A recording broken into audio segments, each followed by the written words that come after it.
Salmo 128, assim diz a santa palavra do Senhor. Cântico de romagem. Bem-aventurado aquele que teme ao Senhor e anda nos seus caminhos. Do trabalho de tuas mãos comerás, feliz serás e tudo te irá bem. Tua esposa, no interior de tua casa, será como a videira frutífera, teus filhos como rebentos da oliveira, à roda da tua mesa. Eis como será abençoado o homem que teme ao Senhor. O Senhor te abençoe desde Sião, para que vejas a prosperidade de Jerusalém durante os dias de tua vida, vejas os filhos de teus filhos. Paz sobre Israel.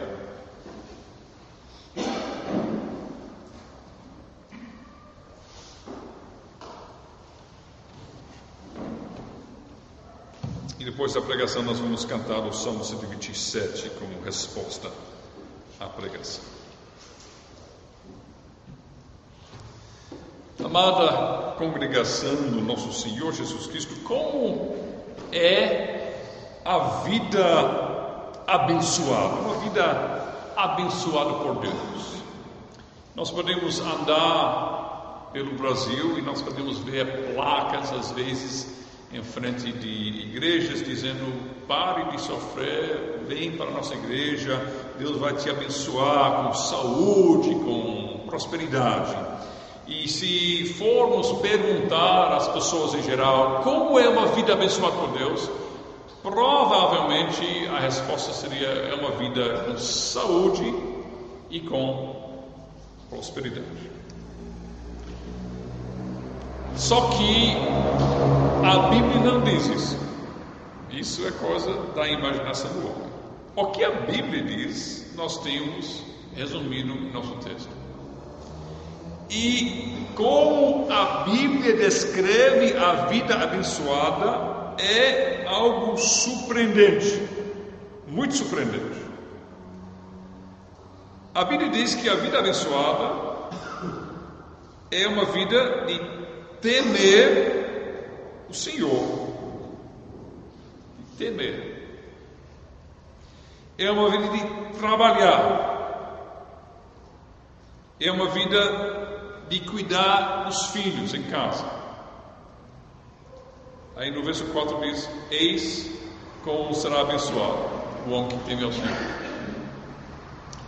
São coisas surpreendentes, coisas que não combinam muito com a mensagem do mundo dos nossos dias e também não combinam muito com a mensagem da igreja mundana dos nossos dias. Mas hoje à noite nós vamos nos submeter ao ensino do Espírito Santo nas Sagradas Escrituras e vamos orar para Deus nos esclarecer, para que possamos entender melhor o que é uma vida verdadeiramente abençoada, para que Ele nos dê condições de discernir com os olhos da fé o que é a verdade neste ponto. Salmo 127 já fala que sem a bênção do Senhor não dá para construir, não dá para desempenhar projetos, não dá para vigiar. De fato, a vida sem a bênção do Senhor não pode ir em lugar nenhum.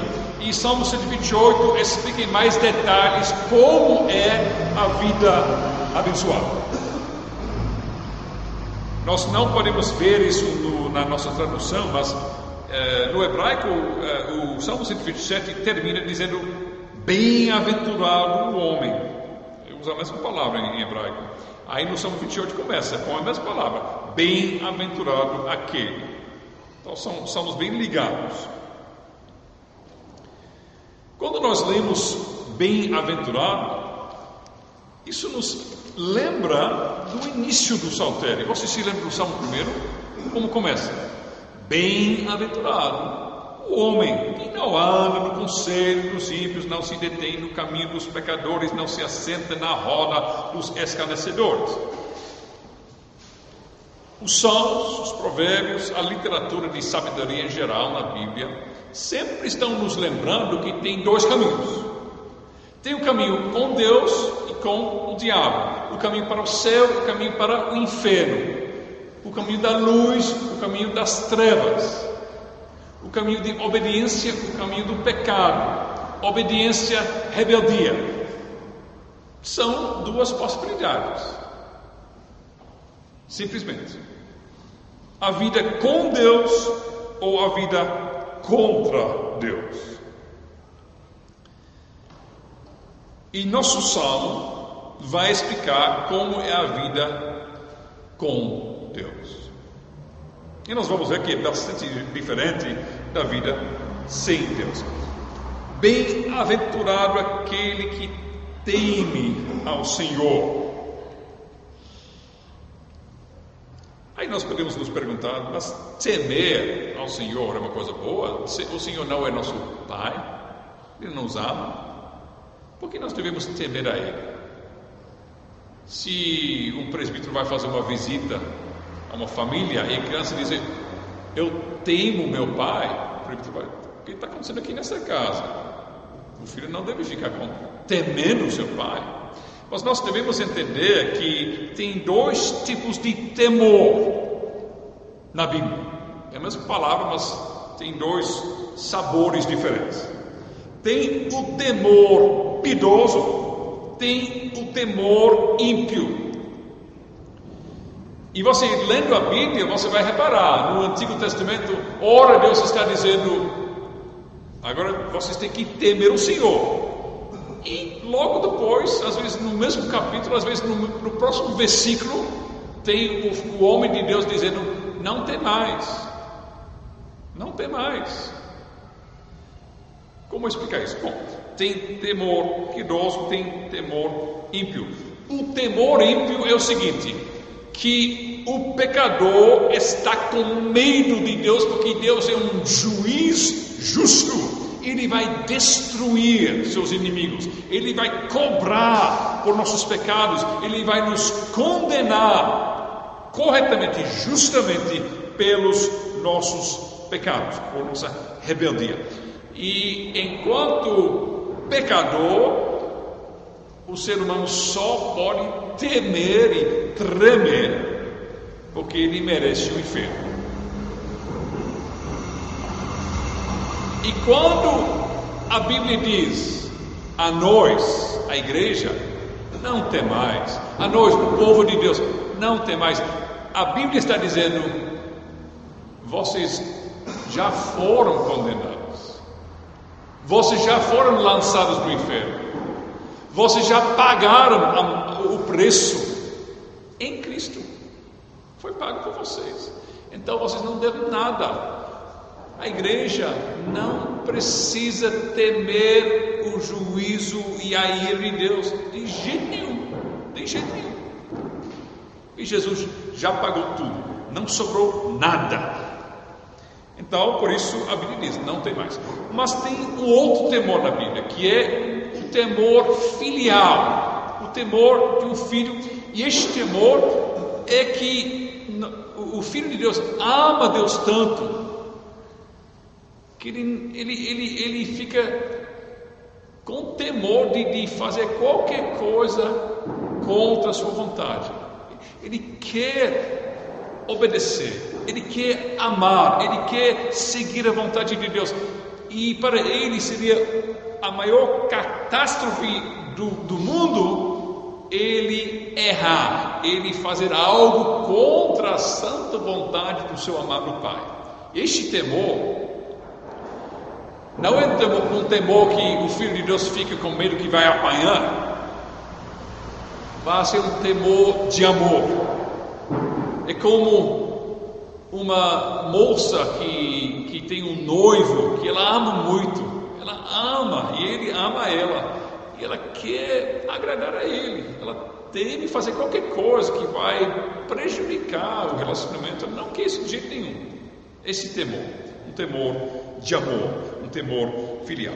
Então, aqui no Salmo 128, bem-aventurado aquele que teme ao Senhor neste sentido de temor de amor, temor filial. E a explicação vem logo na próxima frase. e anda nos seus caminhos. É a mesma coisa. Temer o Senhor, andar nos seus caminhos. Fazer questão de nunca fazer um passo fora do caminho que Deus coloca em nossa frente. Isso traz bênção. E como é a bênção que isso traz? Bom, a bênção é discriminado no verso 2: do trabalho de tuas mãos comerás, feliz serás, tudo te irá bem. E para a nossa cultura, isso é até absurdo. Isso é bênção que eu tenho que trabalhar, porque para a nossa cultura, desde criancinha, nossa cultura nos ensina que trabalho é chato, que trabalho rouba nosso tempo, nossa energia, que o sonho de todo mundo é de não precisar trabalhar.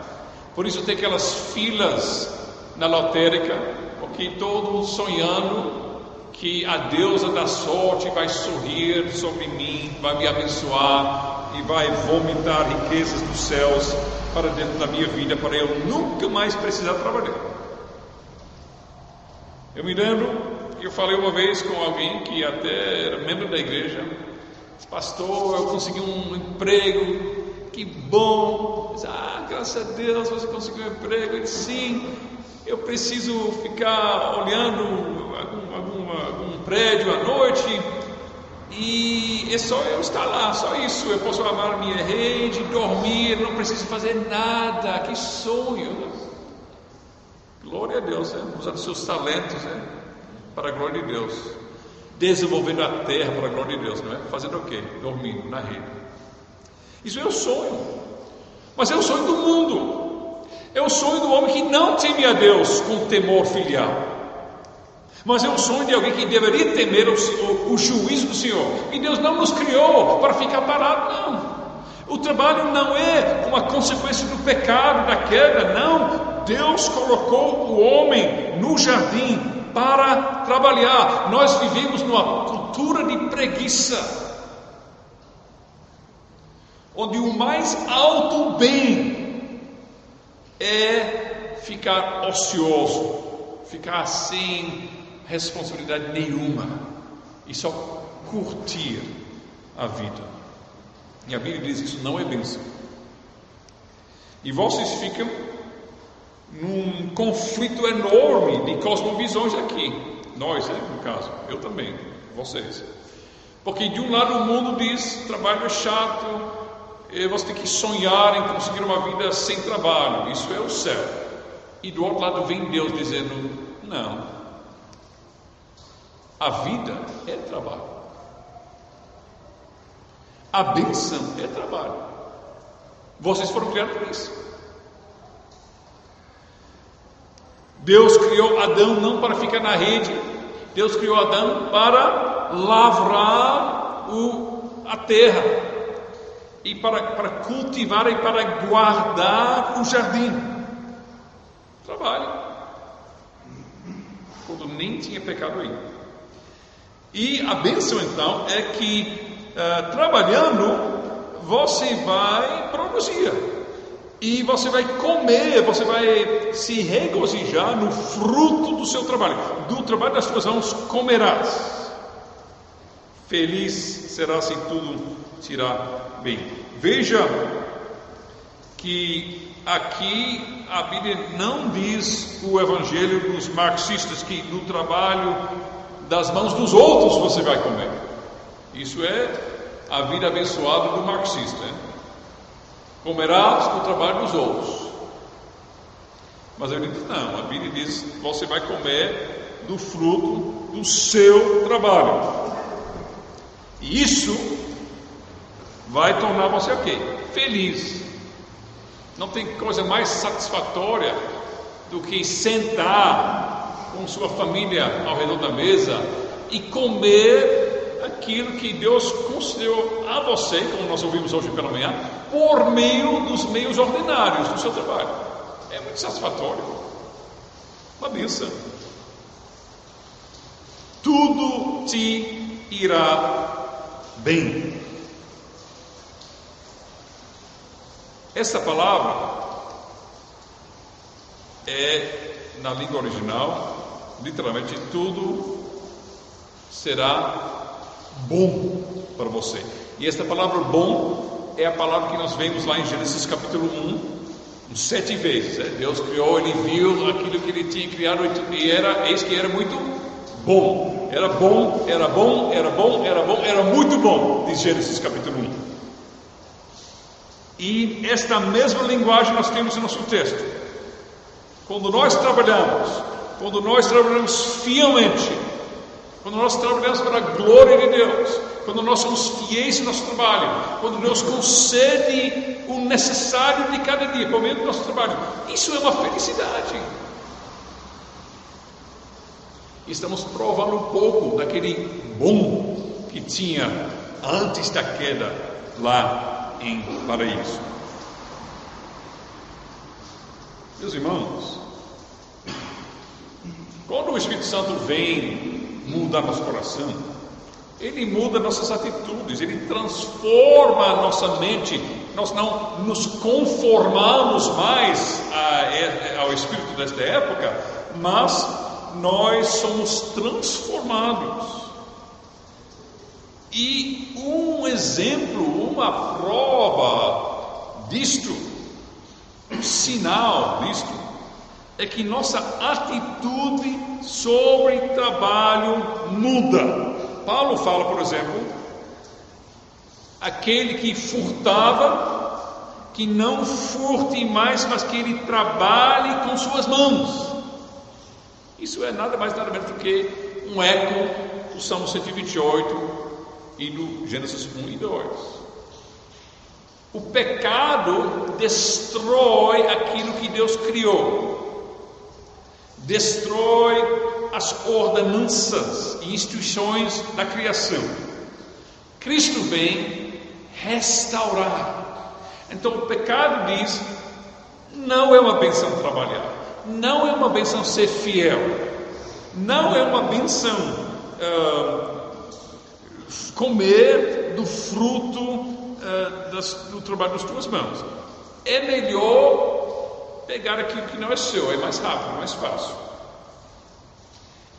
E Paulo diz: bom, se você vivia assim, em Cristo você não vivia assim mais. Mas você volta para o início. Você volta para a situação para a qual Deus nos criou, de se deleitar no seu trabalho. Tem um exemplo que eu já citei em várias pregações, talvez até aqui também, de uma faxineira bem simples, na época de Spurgeon, o príncipe dos pregadores, o grande conhecido Spurgeon. Ele estava visitando uma pequena cidadezinha, ele viu uma senhora jovem, e ela bem simples, e ele fala com ela é recém-convertida, e ele falou: bom, o que mudou a sua vida, moça, depois de conhecer o Senhor Jesus Cristo? Ela disse: pastor, agora eu não varro a sujeira para embaixo do tapete. Isso parece uma coisa talvez não muito espiritual, né? Mas é muito espiritual. Ela tentava ganhar seu dinheiro por meio de fazer o mínimo de trabalho. Mas quando Cristo mudou o seu coração: não, eu trabalho para Cristo. Eu faço até quando eu estou varrendo o chão, faço para Cristo. Eu vou fazer bem. Eu vou valorizar meu trabalho. Eu vou ter orgulho no meu trabalho, de fazer bem, mesmo se ninguém vai olhar, mesmo se ninguém nunca vai saber. Eu vou fazer bem. E você vê a diferença entre esta atitude do trabalho que o Espírito Santo cria em nós e o espírito do mundo em pecado e rebeldia. Recentemente teve em algum lugar, eu acho que foi no Brasil, talvez no país, não me lembro, mas um prédio desabou, e quando eles descobriram, as colunas não eram de concreto, mas eles tinham todo tipo de lixo e lata e tudo isso naquelas colunas, que não eram conforme os padrões, as normas de engenharia. Mas alguém pensa, ninguém nunca vai saber, está tudo fechado, tá, eu vou poupar dinheiro, eu vou poupar tempo, e até foi responsável talvez pela morte, pelos acidentes que aconteceram. Para o cristão, meus irmãos, uma vida abençoada não é chegar na sexta-feira e dizer: oh, glória a Deus, chegou sexta-feira, agora eu posso fugir do meu trabalho. Não vê os dias de folga, não vê as férias como alvos e fins em si mesmo. Mas a atitude cristã é que o dia de folga, que sexta-feira à noite, o final de semana, o dia do Senhor, domingo, são momentos para nos regozijarmos no fruto do nosso trabalho, nos deleitarmos, sabe? Veja a comida, veja o passeio, veja as coisas que nós podemos fazer, e nos deleitarmos nisto e glorificamos a Deus. E também para usar estes momentos para pegar nova força, e novo ânimo e nova energia para voltar com muito ânimo a fazer nosso trabalho de novo na segunda-feira.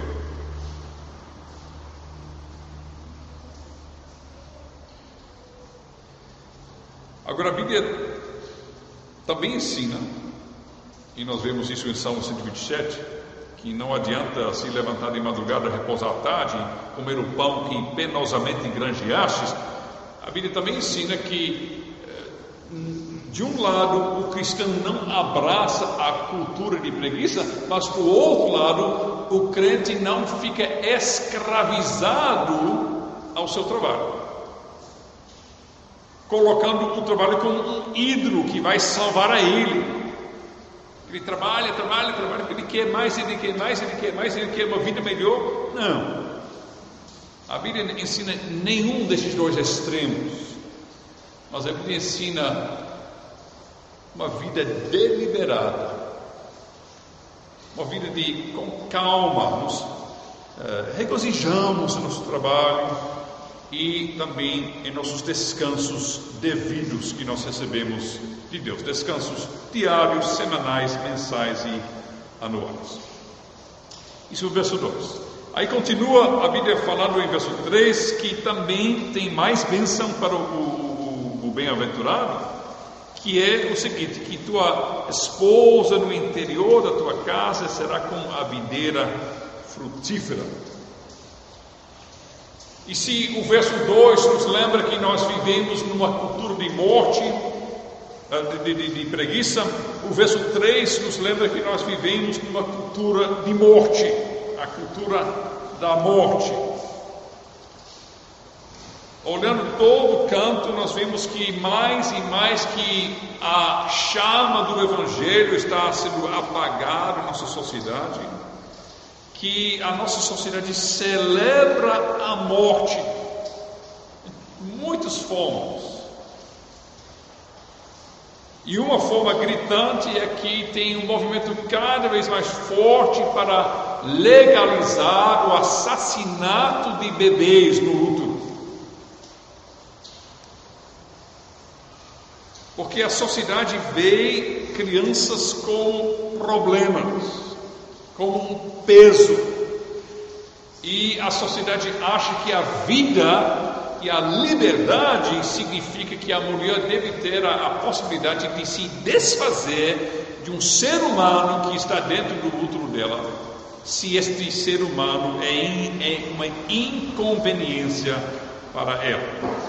E mesmo quando nascer uma criança, se a criança sobreviver nesta fase do útero, muitas vezes a vida não é abraçada pela sociedade, mas as crianças com uma idade bem jovem, bem novos, são colocados em instituições, em creches e tal, para que a mulher tenha sua liberdade de viver a sua vida. Esta cultura de morte não abraça crianças em casa e a mãe em casa como uma bênção, mas vê isso como algo retrógrado, algo de pessoas com pouca instrução. Se você disser hoje em dia o que você faz, e você disser eu sou do lar é para ficar com vergonha, logo você vai ser mal visto em nossa sociedade. E nós eu li alguns anos atrás até uma reportagem na revista Veja, falando sobre casais que propositadamente decidem não ter filhos. Por quê? Porque eles querem viver a sua vida.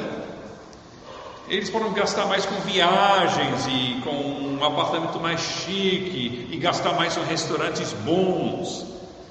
Isso, para o mundo, é atenção, é felicidade.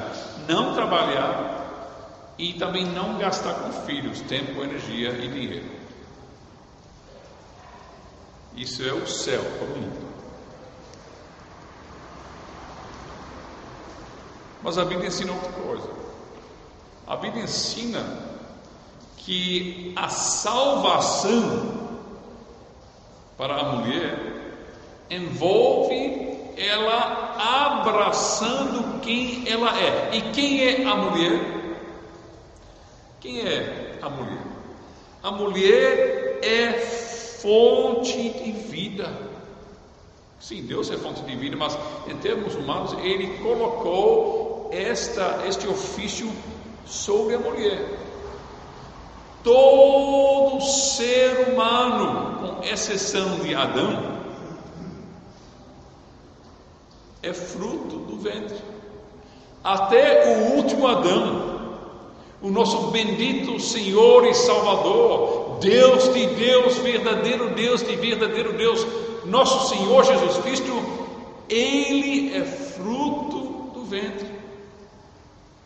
E aquela multidão que ninguém enumera, Deus poderia ter criado no primeiro dia, no sexto dia lá na criação.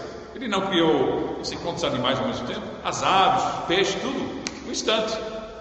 A terra estava cheia de seres viventes, mas Ele criou só dois seres humanos. Por que só dois? Porque aprove a Deus encher esta terra por meio do casamento, do amor íntimo entre homem e mulher em toda a santidade, com o resultado sendo crianças. Não é uma coisa linda? Vocês que são pais, vocês se lembram quando você segurou pela primeira vez seu filho? Não é um milagre? Não foi emocionante? E vocês que são pais várias vezes, vocês não se lembram que cada criança que nasce é mais uma vez um milagre? É mais uma vez mais emocionante? A Bíblia nos ensina que nós devemos abraçar a vida. E que, como Paulo fala a Timóteo, que a mulher será salva em abraçar a missão de mãe. E literalmente diz no grego, em dar à luz.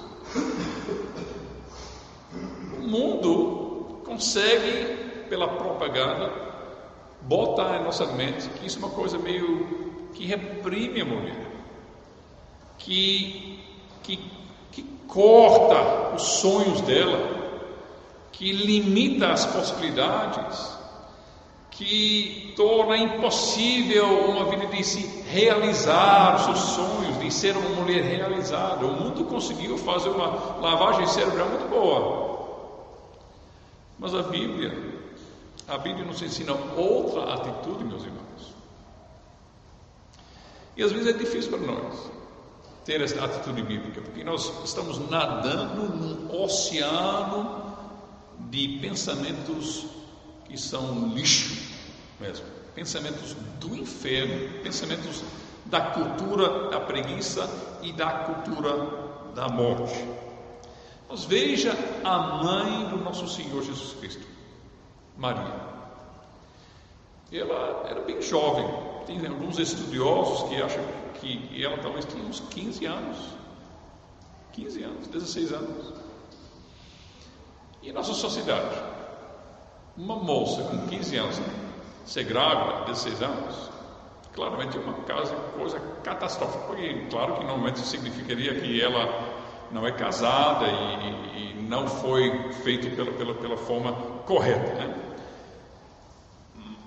Mas assim, também na época de Maria, uma menina de 15 anos,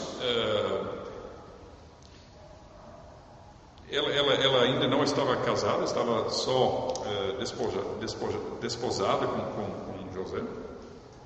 Mas veja a reação dela. Maria não respondeu ao anjo: mas que isso, eu sou jovem, tenho toda a minha vida à minha frente e de repente vou ter um filho. Ela não reagiu assim. Ela, com toda humildade, ela respondeu não como uma mulher moderna. Ela reagiu dizendo: eu sou, eis-me aqui, a serva do Senhor, que seja comigo conforme a tua palavra. Eu acho que seria difícil uma tal resposta em nossos dias. Difícil. A vida abençoada abraça o ofício da mulher de ser fonte de vida. Abraça a vida, abraça a família, abraça os filhos, honra e valoriza a mulher como a fonte e a produtora da vida. Ela será, diz a Bíblia, como a videira frutífera a teus filhos, como rebentes da oliveira à roda da tua mesa. Uma videira produz o quê? Produz uvas. E uvas nós usamos para produzir vinho. E nós lemos Salmo 104 hoje pela manhã. Deus deu vinho, Deus criou o vinho, por quê? Para a alegria. Nós não lemos isso no Salmo 104. Vinho para alegrar o coração. O primeiro milagre de Jesus foi o quê? Criar muito vinho. Até, se não fosse Jesus, até nós iríamos perguntar, questionar, porque a gente até fica um pouco assim, com dúvidas, tanto vinho, será que é bom, Senhor Jesus? Mas ele é o Senhor Jesus, ele faz tudo perfeitamente. E ele julgou bom criar do nada, por um milagre, da água, uma abundância de vinho para celebrar um casamento. Alegria, vinho, ser frutífero, casamento, tudo isso vem juntos. São coisas ligadas. Homens, quando você vê sua esposa, quando você vê o corpo dela depois de ter vários filhos, às vezes nossas esposas ficam mais ou menos aí, tá? Porque eu sou diferente agora depois de ter tantos filhos, porque também a pele foi esticada mais, e às vezes nossas esposas ficam pensando como elas eram antes de ter filhos. E nós homens, nós devemos falar com nossos esposos, dizer, são marcas de honra. Eu honro você, você é mãe dos meus filhos, eu tenho você em alta estima por isso. E com cada criança você é mais linda aos meus olhos. Verdadeira beleza, porque uma beleza frutífera. Uma beleza que produz vidas, meus irmãos, que vão continuar para toda a eternidade. Depois de uns 50 bilhões de anos no céu, vamos mais uma vez olhar para as nossas esposas e dizer, veja nossos filhos, e nossos netos, e nossos bisnetos e tataranetos, veja nossa família. Isso nem se compara, esta alegria, com uma mulher que de propósito escolhe de ser infrutífera para manter sua figura. Para quê? Para depois morrer e voltar para o pó. Onde foi a figura então? Não está no túmulo. E quais são as consequências eternas disso? Então, aquilo que o mundo valoriza, os filhos de Deus desprezam. E aquilo que o mundo despreza, a igreja celebra. Celebra nossas mães, nossas esposas, como produtoras de vida. Os nossos filhos, diz a Bíblia, rebentos da oliveira. A oliveira é uma árvore que gosta de crescer e produzir, e você pode cortar e vai brotar de novo, e se você tem uma oliveira ao redor, vão crescer outros rebentos. É vida, e brota sempre com mais vida. Então, a imagem que a Bíblia usa é uma mesa e ao redor tem filhos, tem muita vida na casa. Isso só cresce. Filho, mais filho, e com o tempo, de repente tem um genro, tem uma nora, aí cresce mais a família, e de repente tem um neto, e mais um neto. E se eu vejo, por exemplo, meus pais que agora tem bisneto, e a alegria só cresce, e cresce.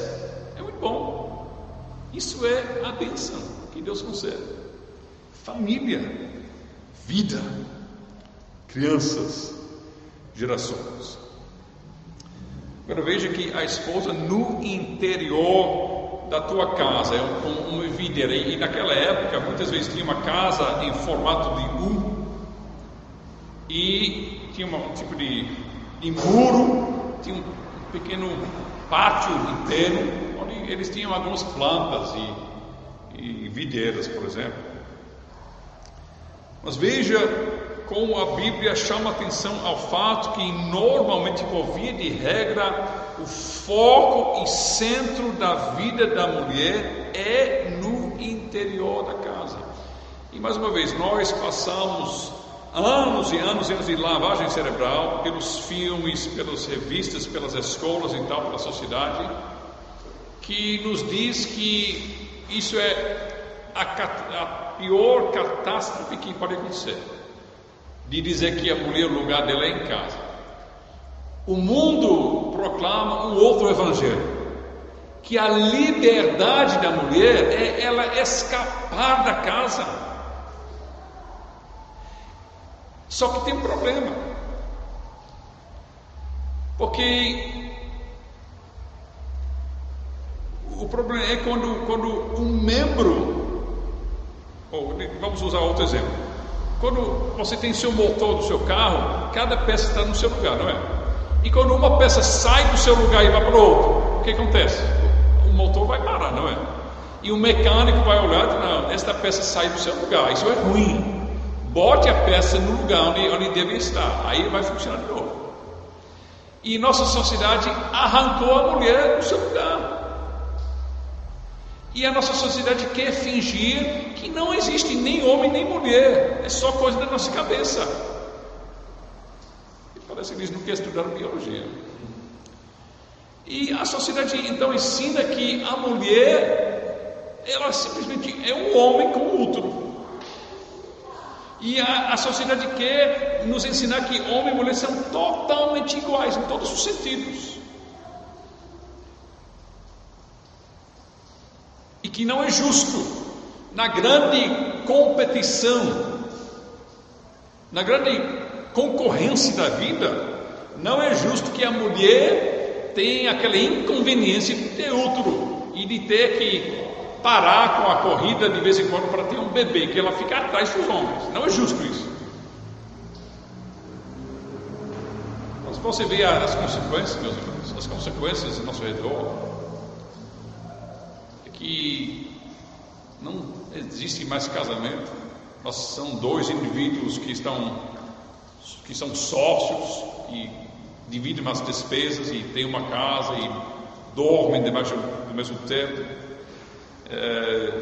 E muitas vezes, já que não tem este formato bíblico de casamento, muitas vezes tem divórcio, famílias desestruturadas.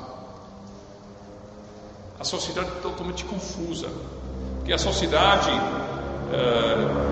está sendo evangelizada pelo diabo para apagar tudo que Deus falou e fez em Gênesis 1 e 2. Você vê, todas as coisas que estão sendo promovidas na sociedade são ataques às instituições da criação: casamento, trabalho, gênero, papel do homem, papel da mulher, papel dos pais para com os filhos. Todos os males da nossa sociedade têm a ver com o diabo tentando apagar as distinções, os papéis, os ofícios que Deus embutiu na criação. E a Bíblia diz que isso é maldição. E a Bíblia diz que a bênção é quando nós voltamos para desempenhar o papel que Deus nos deu. Quando o homem é homem, quando mulher é mulher, quando o marido é marido, quando a esposa é esposa, quando pais são pais e filhos são filhos. Isso é bênção.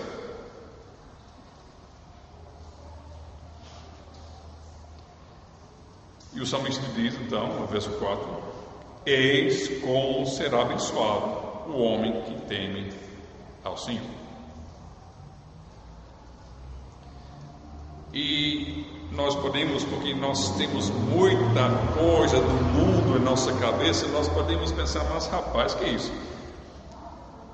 A vida abençoada que eu tenho que trabalhar duro, e que minha esposa tem que ficar em casa, e nós temos que ter muitos filhos. Isso é bênção, né? Porque o mundo fez um bom trabalho, não é? O mundo fez um bom trabalho, uma boa propaganda. Porque, vamos ser honestos, isso não parece muita bênção, não. Isso é bênção. Vai um pouco contra nosso velho homem. E a atitude do mundo é tão enraizada em nós que até nós achamos na igreja que não, isso é um pouco demais, sabe? Um pouco radical. Mas veja o que está acontecendo aqui. Veja de onde vem esta bênção. Verso 5. De onde vem esta bênção? De trabalho, de família. O Senhor te abençoe desde Sião. Desde Sião. Esta bênção está emanando, está saindo de uma fonte. Onde é esta fonte?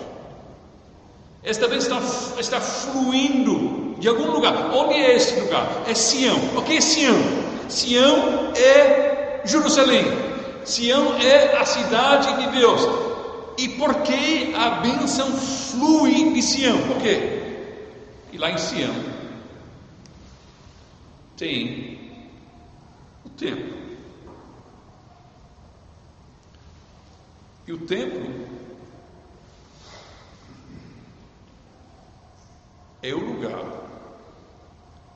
onde o homem caído pode voltar à presença de Deus. Agora preste bem atenção. Deus criou o homem e a mulher, Ele deu vida, Ele deu à mulher o ofício honroso de ser fonte de vida, de ser mãe. Ele deu ao homem o dever e o ofício de trabalhar, de cultivar o jardim e de guardar o jardim, guardar. E tudo foi para a colégio. Bem rápido. Tem alguns estudiosos que acham que a queda aconteceu no sexto dia. Assim, eu acho improvável isso, porque tem o sábado depois. Mas não foi muito tempo, não. Foi bem rápido a queda. E qual é a consequência daquela? O que Deus fala a Adão, por exemplo? Ele diz: já que você deu ouvidos à tua esposa, você deu ouvidos à voz da tua esposa, maldita a terra por tua causa. O suor e os problemas e o trabalho e a erva daninha e os problemas que nós lidamos em nosso trabalho, que nós encontramos em nosso trabalho dia a dia, é a consequência da maldição de Deus. E a maldição de Deus é consequência de um homem que não foi homem. Ele não cumpriu o seu papel de ser líder. Ele, diz a Bíblia lá em Gênesis 3, estava com ela. Eva olhando, Eva ouvindo, Eva estendendo a mão, Eva mordendo e Adão olhando, só, calado. Ela tomou liderança, deu a ele não, ele comeu também. Isso trouxe o juízo de Deus. Então, quando nós temos problemas no trabalho, quando alguma coisa der errado, quando o computador dá pane, quando o carro quebrar no meio do caminho para o trabalho, quando nós temos dores de cabeça no nosso trabalho dia a dia, é por causa de um marido que não foi um marido, um homem que não foi um homem, ele não assumiu o seu papel. E eles foram expulsos do jardim, fora da presença de um Deus Santo. Eles foram expulsos daquele lugar onde tinha tantas árvores, tinha árvore de vida, tinha flores, tinha ouro e pedras preciosas, mas eles foram expulsos e 2 querubins foram colocados para dizer: vocês não podem entrar na presença de um Deus Santo. E em vez de ser mãe de todos os seres viventes, ela deu à luz a mais um homem mortal. E você vê lá em Gênesis 4 a genealogia: e morreu, e morreu, e morreu, e morreu, aquele refrão maldito. Ela não é mais a mãe de muitos seres viventes, mas ela é mãe de muitos que morrem por causa do pecado. Agora você está pensando: bom, isso tem a ver, o que tem a ver com Jerusalém? Vamos voltar então para Jerusalém. De Jerusalém sai a bênção. E temos que entender que o templo em Jerusalém representa um jardim. Quando Adão e Eva foram expulsos, eles foram expulsos para o leste. E o templo em Jerusalém era orientado para o leste. Então, quando vocês se afastavam do templo, você ia para o leste. Na Bíblia, o leste é se afastar de Deus. Caim, quando ele é expulso da presença de Deus, ele vai mais para o leste. Mas quando o pecador que queria voltar para estar em comunhão com Deus, quando ele ia na direção do templo, ele se aproximava do oeste. Ele saía do leste e ia de volta ao oeste. Ele passava pela corte, ele passava pela água de purificação, ele passava pelo altar que representava o sangue sendo derramado para tirar pecado, e nos sacerdotes o povo entrava no santo lugar onde tinha o incenso representando as orações. E lá no templo tudo era muito ornado com pedras preciosas, com ouro, com árvores e flores e frutas e querubins. Tudo protegido por querubins. Tinha querubim desenhado nas cortinas do templo, por exemplo. Então, assim, todas as imagens, todas as coisas no templo lembravam de paraíso, do jardim. Então, quando o povo entrava no santíssimo lugar, na pessoa do sumo sacerdote, estava voltando para estar na presença de Deus, como eles estavam vivendo na presença de Deus no jardim de Éden. Então isso é significativo, meus irmãos. O Senhor te abençoe desde Sião. A bênção sai da presença de Deus e vai soprando sobre as vidas das pessoas por meio do altar, por meio dos sacrifícios. E quando as pessoas voltam para Jerusalém, este salmo não é cântico de romagem, não é um salmo que eles cantavam quando eles estavam indo para Jerusalém. Então quando eles vão para Jerusalém, eles dão seus sacrifícios, e o sacrifício fala de um sangue que vai ser derramado para reconciliar pecadores com Deus, para reconduzir pecadores de volta para a presença de Deus. Mas não somente isso, mas também para restaurar pecadores, para viverem conforme eles foram criados para viver.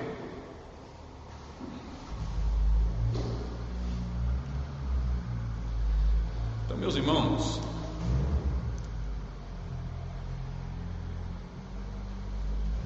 pelo sangue derramado da aliança, a maldição é tirada, e o povo de Deus pode começar de novo a viver a vida verdadeira, celebrando o trabalho para a glória de Deus, comendo o fruto do seu trabalho. Até cada 7 anos eles viviam um ano inteiro se deleitando no fruto do seu trabalho, no ano sabático, se deleitando na família, se deleitando nos seus filhos, abraçando a vida e se regozijando na prosperidade de Jerusalém todos os dias da sua vida. Qual é a prosperidade de Jerusalém? É o maior tesouro que Jerusalém tem. Qual que é? Veja o versículo aí. Para que vejas a prosperidade de Jerusalém, vejas os filhos de teus filhos. Isso é a prosperidade. É o crescimento da igreja, normalmente por meio do nascimento de filhos e netos e bisnetos. Isso é a riqueza, que é a riqueza eterna. Meus irmãos,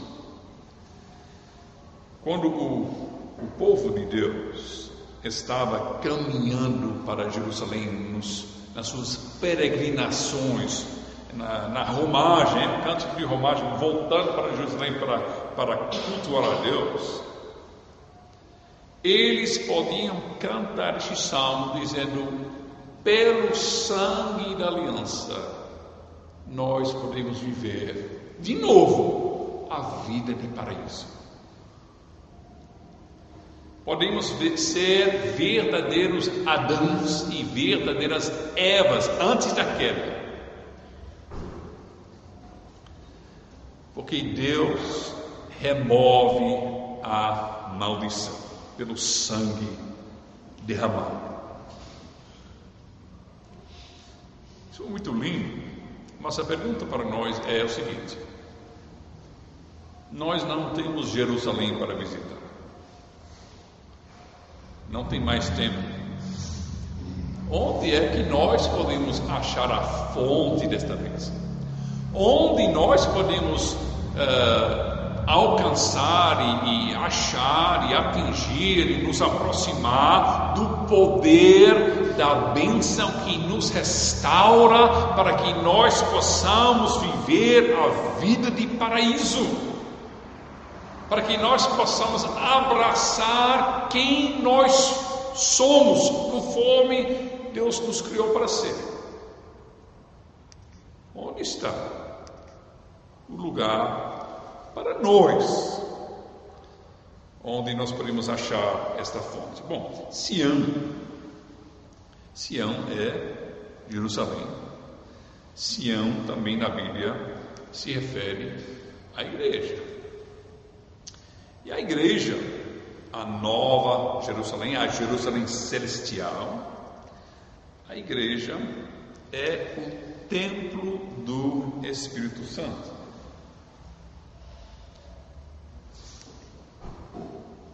Se nós queremos saber aonde nós devemos ir para participar nesta bênção, neste poder transformador que nos é disponível pelo derramamento do sangue da aliança, a resposta é que o templo somos nós. No culto solene, nós, diz a Bíblia, entramos com ousadia por trás do véu, diante do próprio trono de Deus lá no céu. É meio difícil até acreditar isso, mas é verdade. Nesse momento, nós estamos diante do trono. E Paulo diz que os anjos estão presentes.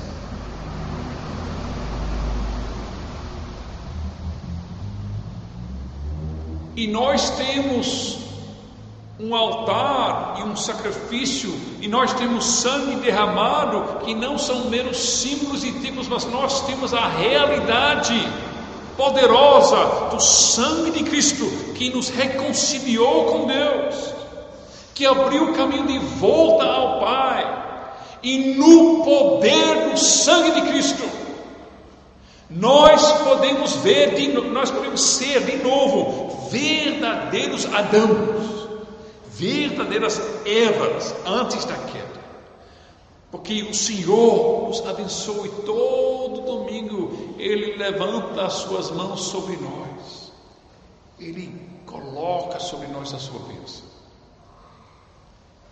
E esta bênção nos transforma. Esta bênção nos transforma porque nós podemos abraçar o nosso ofício. Nós podemos sair na segunda-feira com alegria, trabalhando para a glória de Cristo, nos deleitando no trabalho, odiando a preguiça e fazendo tudo com toda a nossa força para o louvor do nosso Mestre, para o nosso verdadeiro patrão que é Cristo Jesus. Usando todos os nossos talentos para a sua glória, seja no trabalho, seja em casa, seja na escola, na sala de aula, crianças. E nós podemos abraçar nosso papel como homem, líder da família, e como mulher que é fonte de vida, e nós podemos celebrar a vida e honrar as mulheres em nosso meio, colocar em alta estima, porque elas têm um papel, um ofício tão lindo, tão lindo. Nós podemos abraçar a vida em abundância. E nós podemos fazer tudo isto porque nós conhecemos o último Adão. E o último Adão, ele é bem diferente do primeiro. O primeiro é da terra. O último Adão é um espírito vivificado. O primeiro Adão foi infiel. O último, não. O primeiro Adão, ele não tomou responsabilidade, ele não cumpriu seu ofício, ele não foi cabeça da sua esposa. O último é cabeça da sua igreja. E sempre nos orienta e nos guia. O primeiro Adão era para ele proteger e guardar o jardim, e era para ele mandar aquela serpente embora ou até matar. E o que o primeiro não fez, o último fez. O último Adão é o perfeito marido. Ele ama sua esposa, sua noiva, a igreja, e dá sua vida por ela.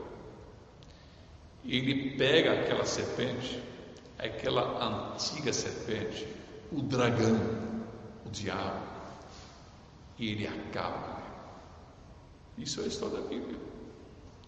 A história da Bíblia é que o grande príncipe matou o dragão e casou com a princesa.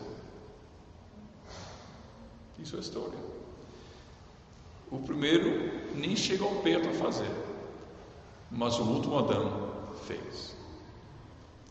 E, meus irmãos, o que nós vemos então no Salmo 128 é uma ilustração lindíssima de Cristo e da sua igreja.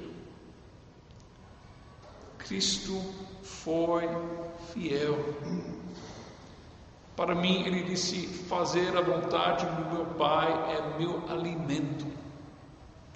Ele cumpriu tudo que foi ordenado, ele cumpriu o seu ofício perfeitamente. E a Bíblia diz que ele viu o fruto do trabalho penoso da sua alma. Qual é esse fruto? Os filhos e os filhos dos filhos da sua noiva. Nós somos o fruto do trabalho de Cristo. E ele se deleita nisso. Ele se alegra. E, meus irmãos, a noiva de Cristo, a igreja, quando ela é fiel, ela se deleita no seu papel de ser fonte de vida, de crescer, de produzir muitos filhos para Cristo. Mas quando ela se torna infiel e seca e infrutífera, ela não evangeliza, ela não faz missões, mas ela começa a ficar só uma coisa que é uma casca mesmo, uma casca, um túmulo morto. Mas a verdadeira igreja, no poder do Espírito Santo do Senhor Jesus Cristo, é uma videira frutífera. E ao redor da mesa sentam-se os filhos, se deleitando com o fruto da videira, alegrando-se na Santa Ceia. Tudo isso é só uma ilustração bem pequena, bem que nem chega perto a descrever como será.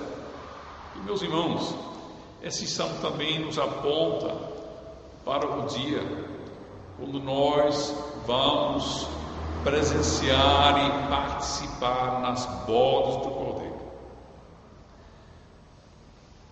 O mundo começa com o casamento, lá em Gênesis 2. E a Bíblia começa com o casamento, a Bíblia termina com o casamento. E este salmo descreve como será naquele dia, quando nós, a igreja de Cristo, a noiva de Cristo, nós vamos sentar na mesa com Abraão, Isaac e Jacó. E quando nós vamos beber de novo o vinho com Cristo, como ele prometeu aos seus discípulos, no reino dos céus. E quando o nosso próprio amado marido, o Senhor Jesus, o nosso noivo, ele vai nos servir naquela ceia. Ele vai dizer ao Deus e Pai: eis-me aqui e os filhos que tu me deste. Meus irmãos, isso é o nosso destino. É um projeto grandioso, é um projeto glorioso de desenvolver, de aperfeiçoar, de preparar este mundo, esta igreja para a eternidade. É um projeto para encher esta terra com os filhos de Deus, até que haja um número que ninguém pode contar. E cada um de nós temos um pequeno papel nesse projeto. Deus tem um plano para nós, uma vocação, um ofício. E nós devemos abraçar este ofício. No Senhor, nosso labor não está em vão. No Senhor, nosso casamento não é em vão.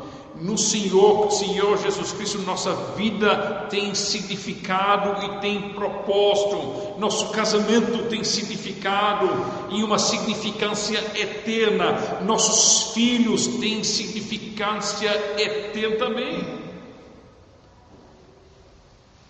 E por isso, meus irmãos, nós podemos nos acordar na segunda-feira com um cântico nos corações.